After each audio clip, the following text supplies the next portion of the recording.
Selamat datang di video soal kuis BBB.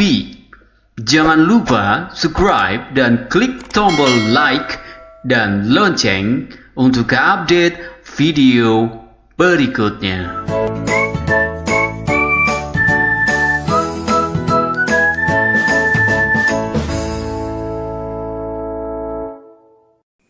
Kesempatan kali ini kita akan membahas mengenai penyakit pada sistem pencernaan manusia.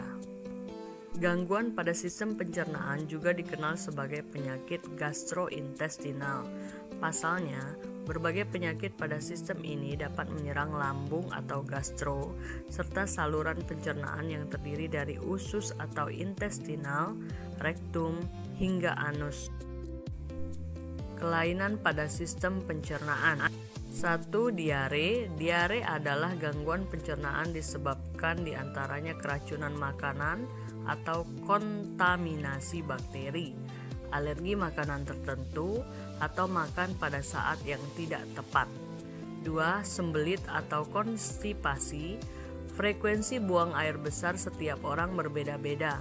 Anda bisa dikatakan mengalami sembelit apabila frekuensi BAB tiba-tiba lebih jarang dari biasanya.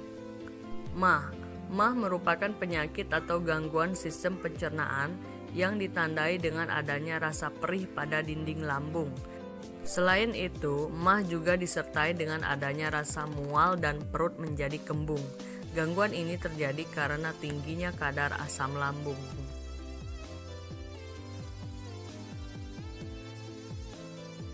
4. Sariawan. Sariawan merupakan gangguan sistem pencernaan yang biasanya muncul di sekitar mulut. Salah satu penyebabnya adalah karena tubuh kekurangan nutrisi vitamin C. 5. Ambeien atau wasir atau hemoroid. Wasir adalah peradangan pada pembuluh darah di sekitar anus. Gejala utamanya adalah rasa nyeri pada anus dan keluarnya darah saat buang air besar. 6. Kolik. Kolik usus adalah nyeri yang berasal dari usus halus maupun usus besar yang disebabkan oleh berbagai gangguan pada usus besar seperti peradangan, infeksi, dan lain-lain. Pencernaan pada hewan ruminansia.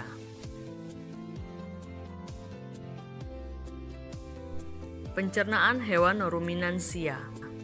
Organ-organ pada hewan ruminansia beserta fungsinya sebagai berikut. 1. Rongga mulut atau cavum oris. Rongga mulut berfungsi sebagai tempat masuk dan dimulainya proses pencernaan. Rahang hewan ruminansia dapat bergerak menyamping untuk menggiling makanan. Di rongga mulut terdapat gigi seri yang berfungsi sebagai penjepit makanan, gigi geraham untuk memamah makanan, dan gigi taring yang sudah dimodifikasi untuk menggigit dan memotong tumbuhan. 2. Esofagus atau kerongkongan. Esofagus berfungsi sebagai jalur penghubung antara rongga mulut dengan lambung. Makanan hanya melewati esofagus tanpa melalui proses apapun. 3. Lambung. Di dalam lambung terdapat beberapa organ. Ada rumen atau perut besar, fungsi organ, tempat penyimpanan sementara makanan yang sudah ditelan dan membantu menguraikan makanan. Retikulum atau perut jala, fungsinya tempat mencampur makanan hingga menjadi gumpalan-gumpalan kasar atau bolus. Setelah itu makanan akan didorong kembali ke rongga mulut untuk dimamah yang kedua hingga teksturnya lebih halus. Omasum atau perut buku, membantu proses penghalusan makanan secara kimiawi yang dibantu oleh kelenjar enzim dan mengurangi kadar air. Abomasum atau perut masam, mencerna gumpalan makanan melalui enzim dan asam klorida dan sebagai disinfektan bagi bakteri jahat yang masuk bersama makanan.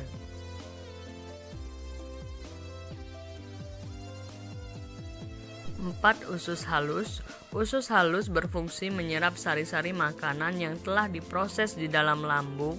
Sari-sari makanan yang diserap kemudian diedarkan ke seluruh tubuh dan diubah menjadi energi. 5. Anus. Setelah sari-sari makanan diserap oleh usus halus, sisa proses penyerapan akan dibawa menuju anus. Sisa ampas makanan tersebut akan dikeluarkan melalui anus. Latihan soal. MAH merupakan gangguan pencernaan yang terjadi pada organ titik-titik. A. Usus, B. Lambung, C. Mulut, D. Kerongkongan.